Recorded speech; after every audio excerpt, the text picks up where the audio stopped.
Death Mage Chapter 140, One Strong Meat Offering. Having learned that Bufudin had been killed by an attack carried out by an unknown enemy, Gargia ordered that his army move out and took command himself. But as a usurper, Gargia didn't have complete control over the High Kobold nation. Now that General Bufudin had been defeated, if he were to gather all of those loyal to him, it was possible that the rest of the nation would take the opportunity to stage a rebellion. That was why Gargia had deliberately gathered those rebellious towards him and placed them on the front lines. Behind them, he had placed units of archers and mages to act as slave drivers. He would use the rebellious high kobolds as disposable war slaves, making them charge at the enemy as suicide squads, while having the other troops observe from behind to make them fight and prevent them from running. With this, they can't even run away, let alone disobey me. It wasn't unusual for nations outside the Boundary Mountain Range to use units of slaves as fodder, but in the area within the Boundary Mountain Range, where there hadn't been any wars of national scale for a long period of time, this was a revolutionary idea. However, the attackers had already passed through the gate. Thus, the slaves were tightly packed as they marched through the nation's main street at the front, with the slave drivers and those protecting them behind the slaves, and the elite battalion commanded by Gargia's army behind them. It seems that the enemy is very confident. They're getting ahead of themselves. Gargia growled in the kobold language in a displeased tone as he looked through a magnified image produced by a high kobold mage's light attribute magic. Behind the gate that had taken a humanoid shape for some reason, there was a noble orc standing at the front, with ghouls and a small number of high kobolds raising their weapons. Gargia-sama, the Arachne and Impusa that were mentioned in the howls are nowhere to be seen. One of Gargia's subordinates told him. But Gargia merely snorted. They're no doubt in hiding. Send the slaves out and smoke them out. At Gargia's command, the slaves charged forward. Unlike Bufudin's army, they hadn't lost their ability to reason. In their hearts, they wanted to become allies with the enemies that were apparently an allied force from the Ghoul Nation and Zanalpadna, but the slave drivers behind them were like beasts. Even if they were to avoid the slave drivers' arrows and spells to escape or muster their courage to rebel, the lives of their families and the citizens were in danger. They didn't have morale, but they couldn't disobey. But something emerged from within the ground, behind the slaves. Igara. Gargia's eyes grew wide as he saw a small silhouette, Vandalu, emerge from the ground between the slaves and the slave drivers.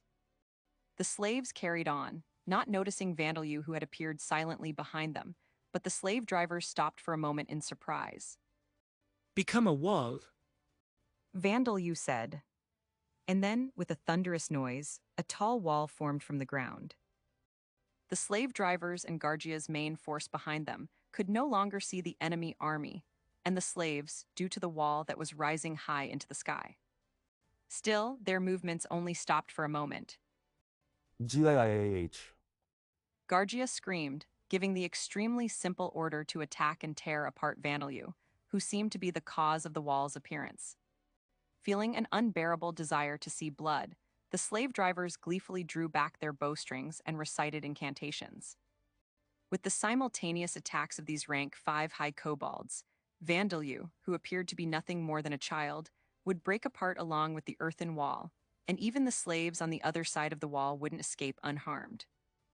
The slave drivers released archery martial skills like consecutive fire, chaotic fire, and power shot, as well as all kinds of spells such as stone bullet and flame bullet. But immediately after they released their attacks, Vandalu cast his dead spirit magic. Bone Flame Jailing Destruction Bullet, Dark Thunderbolt, Death Ice Prison. Enormous skulls made of black flames, lightning and coiling tentacles of ice that completely sapped their surroundings of all heat scattered the feeble arrows and spells, and then engulfed the slave drivers. GYIIN. The high kobolds that were engulfed by the ice and froze to death within seconds were the fortunate ones. Those engulfed by the black flames or struck by lightning didn't die instantaneously. They received wounds that were clearly fatal at a glance and struggled as they let out dying screams. KYN KYN. WAUN WAUN. Seeing the miserable deaths of their comrades, the morale of the remaining slave drivers crumbled and they fled. Though there had been around 300 slave drivers, this number had fallen sharply less than a minute after the battle began. It's difficult to kill them with magic in a way that kills a lot of them at once, but still leaves the materials intact. Vandeleu whispered as his lungs were filled with the hunger-stimulating scent of creatures burning alive. Don't worry about it, Your Majesty. There are still plenty of them left, said Princess Levia, trying to cheer him up. That's right, let's try again. It'll go well this time, said Orbia. Incidentally, Kimberly seemed to be busy chasing the fleeing high kobolds about, electrocuting them to death. The elite individuals led by Gargia were standing stock, still now lost for words. Gall Gaga. Vandeleu had released 3 dead spirit magic spells. They knew that if any of them were to be hit directly, they would be fatally wounded. If a rank 7 high kobold general were to activate armor technique and shield technique martial skills, and then a high kobold mage cast an enchantment on him that increased defense against magic, then perhaps he would get away with heavy wounds. Their instincts as monsters were supposed to have weakened over the past 100,000 years. But they knew this because they had regained these instincts, even stronger than they were before. D, don't back down. There's no way he can use such advanced magic multiple times. Considering the earth attribute spell that created the wall as well, that should be all he has. Gargia growled in the kobold language. Upon hearing Gargia's commands, the high kobolds remembered that this was likely the case and reconsidered the situation. The instinctual fear that they had felt vanished, and even feelings of scorn and contempt for Vandeleu began to surface. The one standing before them was indeed a user of advanced magic despite his small appearance, but he was a fool who had spent all of his mana. There were 3 monsters that seemed to be his familiars floating around him, but something could be done about just 3 monsters. They were an elite battalion of 1,000 under Gargia's direct command. Come, kill him along with those useless fools, break through the wall, and devour the enemies on the other side of it. Gargia ordered, and the elite battalion made up of high kobolds that were at least rank 6 began their attack. But even so, the fact that they could still activate martial skills and cast spells was likely because of the what-if sense of danger that they still felt inside them. Trampling down and knocking aside the surviving slave drivers that had fled, they closed in on Vandeleu and the wall at his back. But meanwhile, Vandeleu had used spirit form transformation on his body. Well then, begin the counterattack, he said. His transparent form took the shape of an enormous, gate-like rectangle. And from within Vandeleu, who had transformed into a gate, Pete, and the rest of the monsters, the Arachne and the Impusa emerged like a surging wave. GISHAAH. Samurai unit intercept the enemy. Kunoichi unit move out. Going through that twice in a row is rough. GURURU. GYWAChan. The high kobold's formation fell into chaos at the unexpected appearance of this large number of enemies. Dark Lightning, Ice Blood Deathwater, Black Flame Spear. Dead spirit magic spells flew from Vandeleu once more. These spells inflicted less damage, but caused the high kobold's formation to fall even further into chaos, and then Pete and the rest of Vandeleu's forces charged in. High kobolds were a race that was proficient in group battles, and this was a battalion of elite individuals who had increased their ranks at least once. They were under Gargia's command, and they had never been routed before. However, the situation heavily favored Vandeleu's side. Boulder smash. Wait, UOH. His mace smashed the head of a high kobold soldier who had lost his balance, but another high kobold soldier used the opening to thrust the pommel of his axe towards him. Kasim narrowly managed to stop it with his shield, but now he was the one who had lost his balance a little. Kasim! Shouted Fester, who had locked swords with another high kobold to the side. He tried to save his comrade, but he wouldn't make it in time. Don't get carried away. Before the axe could bury itself in Kasim's armor, a green sickle pierced the high kobold soldier's chest. A large Empusa had used her sickle arms to save Kasim. Why you saved me? Kasim breathed, thanking the large Empusa. HMPH, you men shouldn't push yourselves and devote yourself to defense like men should. Said the large Empusa, Jael, the Empusa berserker who had been one of Princess Cornelia's guards. After saying these curt words over her shoulder, she engaged in battle with more high kobolds. She swung her two sickle arms and protected herself against the enemies that slipped past them with the sword and shield held by her two hands, but the high kobolds were pushing her back. In terms of rank, both Jael and the soldiers of the High Kobold Battalion were both rank 6, but as an Empusa, a member of a race created by Vita, Jael could acquire a job. That was why she had an advantage in physical ability and skills over the High Kobolds. But internally, she had lost her temper. That's right, I can't be beaten by weak human men, especially such childlike men who haven't even lived 20 years. In the southern region of the continent, dwarf, elf, and human men possessed inferior fighting strength, so they were in the position of being protected. That was why Jael was displeased with the fact that Kasim and his companions were fighting as well as she was. Logically, she understood that Kasim and his companions possessed great combat techniques and well-trained physical prowess, unlike the humans of Zanalpadna. High kobolds were not such easy opponents that could be managed with mediocre skills. There was no problem with them fighting as capably as Jael. But emotionally, it wasn't something that she could accept so easily. That was why she was irritated. Perhaps this was reflected in her movements. Iron Rend. Jael shouted, cutting down a heavily armored high kobold knight with her sickle arms, but she had failed to notice the small high kobold assassin hiding in the knight's shadow. Damn it! The high kobold assassin closed in swiftly, slipping past Jael's sickle arms as well as her sword and shield. His dagger, held in an underhand grip, swept towards Jael's side. Invisible slash. At that moment, a deep cut appeared in the high kobold assassin's neck. What? We've stepped too far forward, let's fall back for now. Jael, who had somehow been saved by Zeno, was speechless with surprise at the fact that she hadn't noticed his presence at all. Though he thought that Jael's behavior was strange, Zeno took hold of her arm and took her with him as he fell back, throwing knives at the high kobolds to keep them back. Thanks for saving Kasim, He said, and then he returned to where his companions were fighting. As Jael watched him leave, she realized that Zeno would have saved her even if she hadn't saved Kasim earlier. But that wasn't important to her. I was saved by a human man who hasn't even lived 20 years protected. That fact shook Jael's heart tremendously, but it wasn't this shock that was making her heart beat wildly. Immediately after Jael watched Zeno leave, the wall that Vandalyu had created made a thundering noise once more as it returned into the ground. Follow me, honorable, true high kobolds. Take your nation and families back from the hands of the beasts. Shouted Prince Budarian as he charged in, leading the ghouls who had been joined by the high kobolds that had been treated like slaves. Chen. Follow Prince Budarian, defeat the usurper Gargia.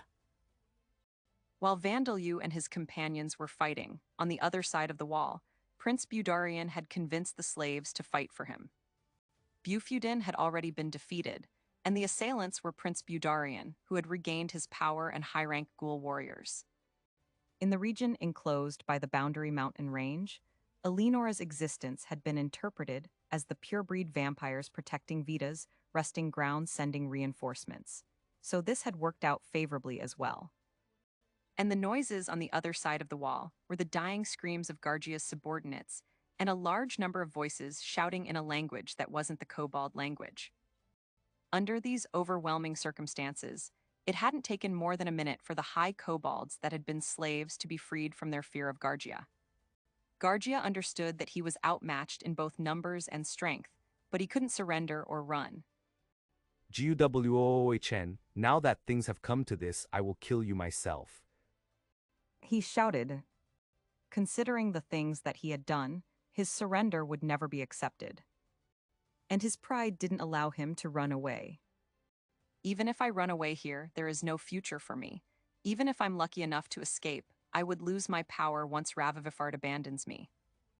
With this in mind, Gargia would believe in the possibility of a turnaround and fight with everything he had. I'm already rank 10. Even if Budarian has regained his strength, he should only be on equal grounds with me. But what I need to defeat first is that unidentified thing. With his plentiful fur standing on end, the high kobold beast King Gargia charged at Vandalu. Garuruh. Don't get in our king's way. Regaining their morale from seeing their king move out, the high kobolds of Gargia's army didn't hesitate to attack Vandalu's forces to clear the path for Gargia. Before he could notice that Vandalu's forces hadn't made any particular effort to stop him, Gargia was caught by Vandalu's sight. The leader of this army isn't Budarian, it's you. If I kill you, I have a chance for victory. Ravovifard. Gargia activated his Transcend Limit skill and even used Familiar Spirit Descent to call Ravivifard's familiar spirit upon himself. And then he used an unarmed fighting technique martial skill to swing his claws, which were sharper than swords, down at a seemingly helpless, motionless Vandalu. Guochen. Demon King's carapace activate. Gujulih. Gargia's claws were blocked by the black carapace that grew from Vandalu's skin and covered his whole body. With a harsh noise, Gargia's claws made deep marks on the carapace, but the impact made his arm go numb. His previous self might have had his claws and the bones of his fingers broken. It's unbelievably hard, but if it's simply hard. Gargia made a fist with his other hand and activated Penetrating Strike, a martial skill that could only be used with an unarmed fighting technique skill at level 7 or greater. It was a martial skill that didn't increase the actual power of an attack much, but allowed the impact of the attack to penetrate through defenses, dealing direct physical damage. There was a loud, dull noise, and Gargia felt the sensation of his attack's impact reaching the target. Vandalu stuck his head out of the carapace. Blood could be seen near his mouth. Thinking that he had found the way to defeat this enemy, Gargia activated Penetrating Strike once more. But though there was a dull noise again, the sensation was absent this time. I was a little surprised that you were able to inflict damage through the Demon King's carapace and my dark copper armor, but it's so small that it can be completely blocked if I activate Stone Form with my level 1 armor technique. So do you have any way of powering up further than this? Vandalu asked, looking at Gargia with the eyes of a researcher conducting an experiment. After the first attack, he had activated an armor technique martial skill with the liquid metal armor inside the carapace, and a shield technique martial skill with the carapace itself as a shield. Garuh. Seeing something strange in Vandalu's eyes, Gargia enveloped his fist in the flames of an enchantment spell and swung down at Vandalu with Penetrating Strike over and over. His claws might have had enough power to even make mincemeat out of a dragon. However, Gargia's repeated attacks resembled a frightened child, flailing his arms wildly towards the thing that he was scared of. Because even though Gargia looked scared, it was clear to everyone that his attacks were meaningless. If you don't have any ways of powering up, then you don't have to force yourself, you know. It doesn't seem that you have any hidden techniques or trump cards either, said Vandalu with a cool expression, despite the loud noises produced every time Gargia's fist collided with the carapace. Gargia had attacked with an advanced martial skill, but only managed to inflict enough damage to cause a little blood to come from Vandalu's mouth. Vandalu had strengthened his defense after that, and repeatedly using the same attack with a simple enchantment spell wouldn't cause any dramatic changes. I knew that there was no reaction from danger sense, death, but I suppose this is all he has. Perhaps the effects of his Transcend Limit skill had stopped. Gargia's movements were becoming visibly more sluggish. Deciding that he would no longer be of any use, Vandalu activated the Demon King's blood and horns. Fire! A cylindrical gun barrel formed by the Demon King's frozen blood protruded from a gap in the carapace, and the projectile made of the Demon King's horns fired from it entered Gargia's body through his stomach, and exited through his shoulder. Vandalu had attacked this way out of consideration for the buildings behind Gargia and the people that might have been inside them. GYABIAHN. Gargia's scream and the scream of something else as well echoed out. The familiar spirit's presence, which had been emitted from Gargia's entire body, vanished. Gargia staggered as dark blood sprayed from his mouth and wounds, and then he fell onto the ground, face up. It seems that I can kill the familiar spirit that an enemy is using with familiar spirit descent if I use the soul break skill. Vandalu noted. MHMM, this was valuable. Satisfied with the results of his experiment, Vandalu skewered the limbs of the still gasping Gargia with the Demon King's horns. Gargia screamed as blood sprayed into the air, but Vandalu ignored him and turned his back to him. Kasim Fester Zeno. Go ahead, he said. The lips of Kasim and his companions stiffened as they looked at the creature that would become a source of experience points for them, on the verge of death and fully prepared. Is this really fine for us to have it, I mean? Wouldn't it be more of an achievement if you defeated him, Vandalu? Kasim asked. Well, it's true that we said we've hit a hard wall recently, making it hard for us to level up, but I do feel that this is a bit terrible, you know. Said Fester. Kasim and his companions had increased their abilities to be equivalent to C-class adventurers, but they were now facing a trial that everyone faced, the so-called wall that made it extremely difficult to increase their levels and skills. The ordinary way to overcome this wall was to steadily continue gaining experience without giving up. But there was also the trick of defeating a monster far above one's own ability, gaining a large amount of experience points and breaking through the wall by force. This trick was normally impossible to carry out in practice. But Vandalu intended to utilize Gargia to allow Kasim and his companions to use this trick. Please don't worry about it, said Vandalu. Either way, I wouldn't get any experience points if I defeated him myself. Because of your curse, huh? Well then, we'll take you up on that, said Zeno. Kasim Fester. Well then, we won't hold back, said Kasim. Yeah, we're in your debt, said Fester. Meanwhile, Gargia, whose limbs had been rendered useless and was unable to speak, was tormented by a maddening sense of humiliation as he listened to this conversation. Someone as great as me, I, who has received Ravivifard's divine protection and was supposed to become a true king, I'm becoming food for some human brats. Gargia had been trembling in fear of being killed by Vandalu, but now that he realized that an even crueler end was coming for him, he felt like his blood was going to boil. He would at least have been satisfied if he were to be killed by someone stronger than him. That would have been within the rule that he believed in, the rule of survival of the fittest. But he couldn't stand becoming experience points for those that were clearly weaker than him. Don't fuck with me, you brats. In his anger, Gargia thrashed his skewered arms and let out an unintelligible groan through the frozen Demon King's blood that was covering his mouth. Oh, he's spasming. This is bad. We have to finish him off quick. Fester shouted. He had mistaken Gargia's movements for spasming. All right, we have to go at the same time. Ready, set. Vandalu didn't correct Fester's misunderstanding, so a longsword, a mace and a knife were swung down into Gargia. This is survival of the fittest.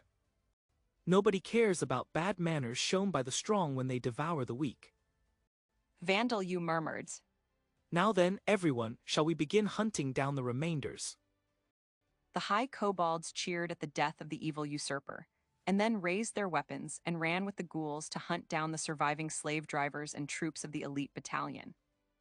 For the high kobolds, these were once comrades living in the same nation, but at the same time, they were traitors that had killed their relatives. And despite the usurper's defeat, the nation wouldn't be restored to the way it was before.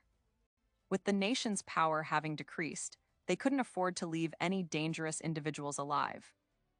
And on top of that, there was no guarantee that none of the survivors would gain Ravivifard's divine protection and become a second or third Gargia. Here, Vandalu-sama, wipe your mouth, even for testing the strength of an enemy who has received Ravavifard's divine protection before fighting Bugitas. You were too reckless, said Eleonora. More importantly, you should have had your carapace out to begin with, said Bastia. By the way, where are Gizania and Muse? It seems that the two of them went with Prince Budarian and some of the high kobolds to the castle, said Zadyrus. As Vandalyu popped out of the carapace and had his mouth wiped by Eleonora, he was startled by Bastia and Zadyrus's words. Cassim, please head to the castle. It's very urgent, he said. Hey. Cassim had been drunk on the pleasant feeling from his sharp increase in level, but he was now surprised at being personally given an order. Why me? He asked, bewildered. I can't tell the high kobolds apart by their faces, you know. I'm not acquainted with anyone, so is there any point in me going? Don't worry, just please go. Dash there, said Vandalyu. Cassim, Vandalyu said enough, said Zeno. I'm sure there's a point to it. All right, let's go, everyone. We're dashing there, said Fester. Cassim was bewildered, but he was almost dragged off by Zeno and Fester as they ran to the castle. Isn't it better for Fester to not go? Asked Eleonora. Well, it should be all right. Things could turn into a repeat of what Figaro showed at the Ghoul Nation.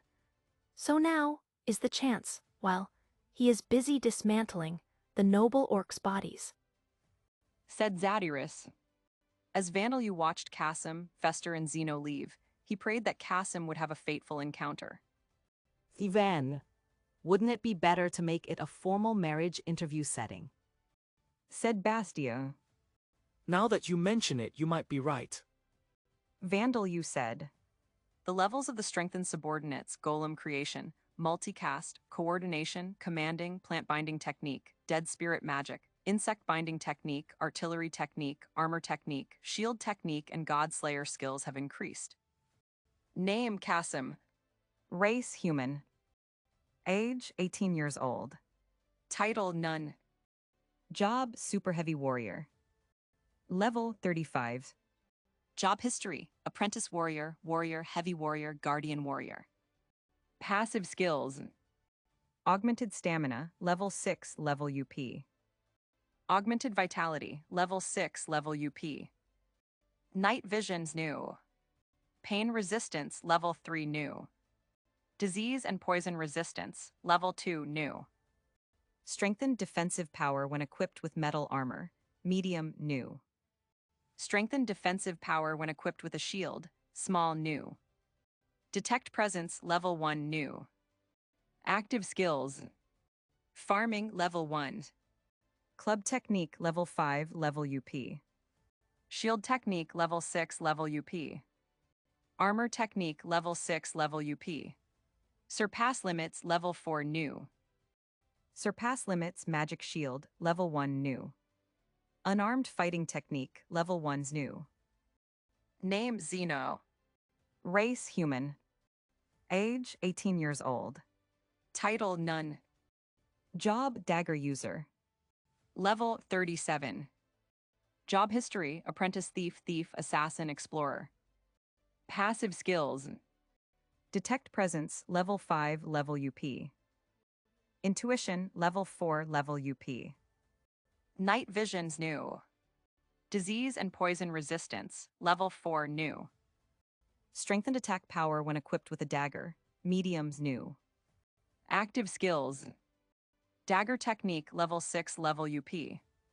Archery, level 3, level UP. Trap, level 4, level UP. Silent steps, level 5, level UP. Dismantling, level 2, level UP. Unlocking, level 2, level UP. Throwing, level 1's new. Armor technique, level 3's new. Assassination technique, level 3 new. Name Fester. Race human. Age 18 years old. Title none. Job magic swordsman. Level 29. Job history: apprentice warrior, warrior swordsman, magic sword user. Passive skills. Enhanced muscular strength, level 3, level UP. Night vision's new. Strengthened attack power when equipped with a sword, medium new. Active skills. Fishing, level 1. Swordsmanship, level 6, level UP. Dismantling, level 1. Armor technique, level 4, level UP. Surpass limits, level 5, level UP. Surpass limits, magic sword, level 3 new. No attribute magic, level 1's new. Mana control, level 1's new.